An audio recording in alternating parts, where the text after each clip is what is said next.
Oh goodness, I don't even know where to start.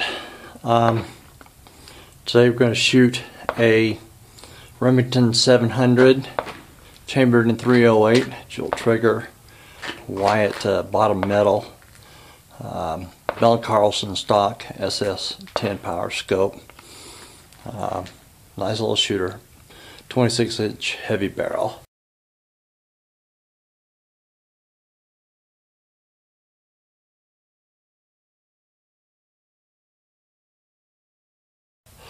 But that's not what we're here about. We're here about long distance video monitoring of targets. We're going to shoot at 100 yards a day to see if we can work out any bugs. But this setup is built for shooting, for monitoring target hits at 1,000 yards.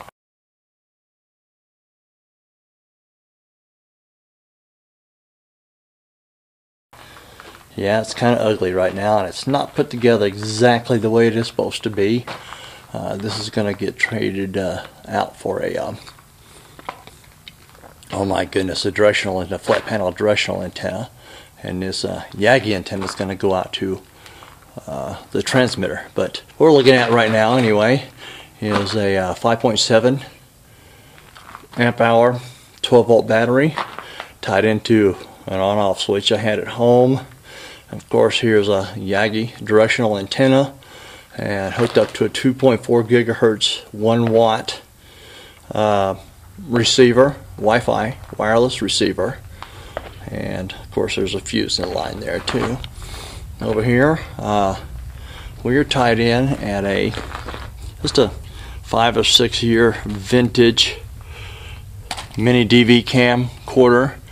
Key factor is here that it has better glass than the CMOS cameras that they send over from China, and it can zoom in 36 power optical zoom. Well, actually this is 48x, but most importantly is it has composite video output, which runs down to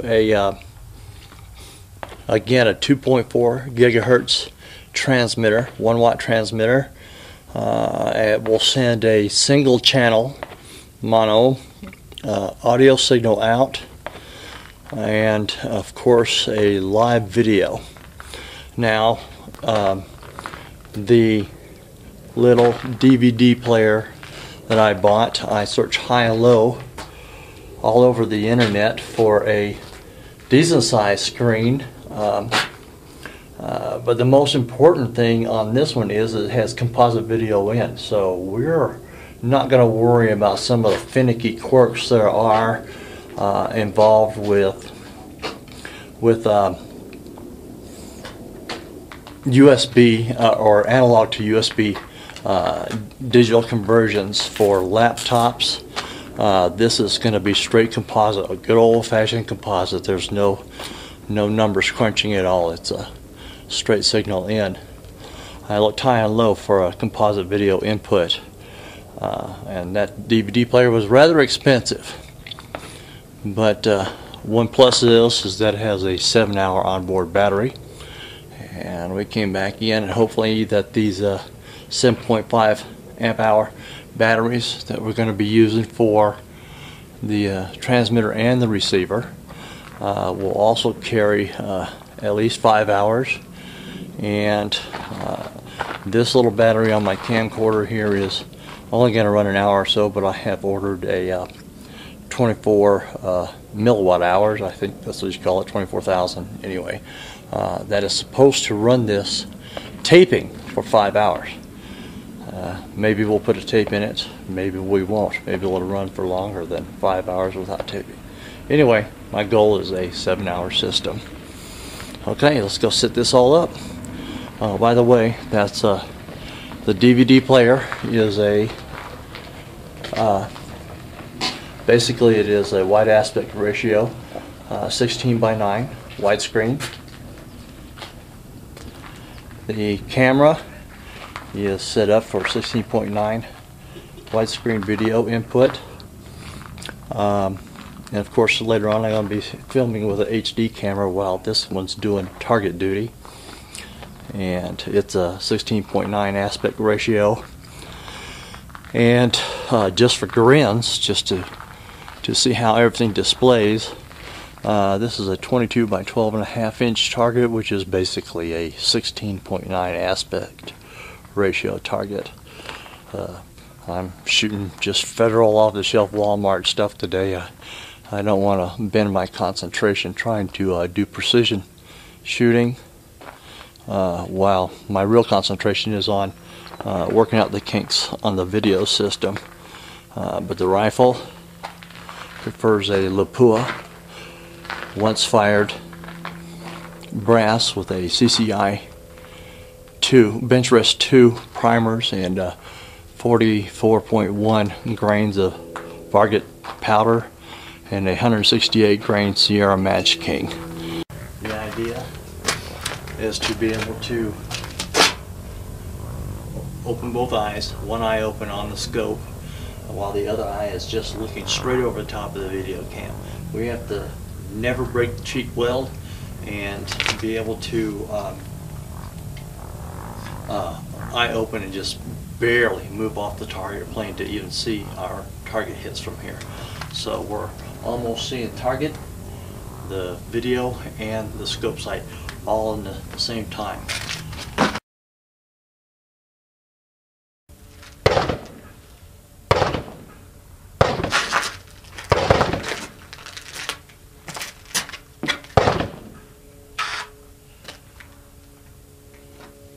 Oh my goodness.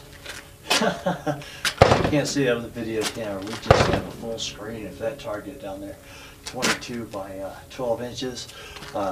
Absolutely perfect clarity. Later I switched from Federal to Winchester. Get much better results. I don't shoot any hand loads today at all. Let's shoot some.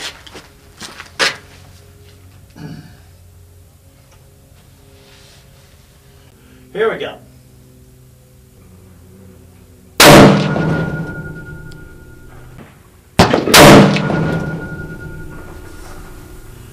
I see the holes plain as day.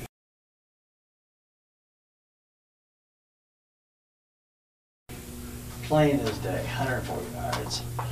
Not really sure how far away my camera is from the target over there.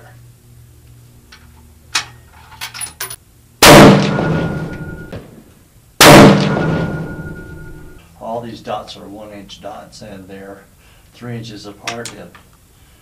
I see everything just as clearly as it can be seen. Alright, a few more rounds, prove our point.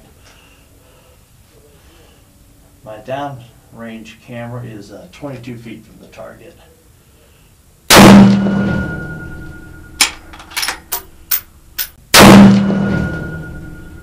It's also showing the red dot that I'm actually recording downstream. I'm getting all the data from the camera downstream is being sent back here too. So I can monitor the camera's actual settings, activities, parameters from here. It's nice at the front of the target we get the sunshine. The sun is still behind it. And a smidge, it's almost to the side.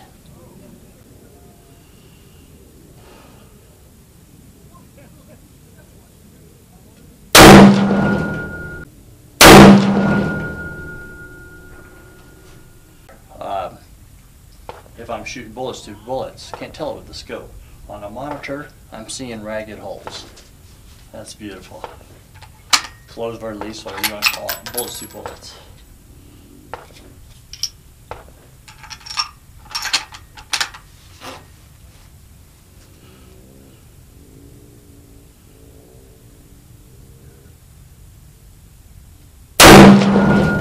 It's going to get a little mirage down range.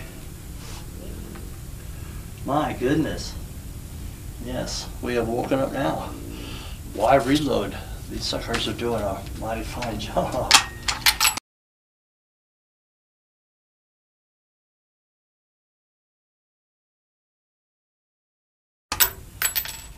I've got clover leaves going on down here now. The sun is still on the backside of the target. I really wish it would light it up. I can see this monitor quite well. I think it would be a really, really clear or bright picture if the sun was on the front of the target. It was 36 degrees out here. You can't tell it. It's dead still for the wind, and it's a gorgeous day. Don't you love Januaries in the Mojave Desert?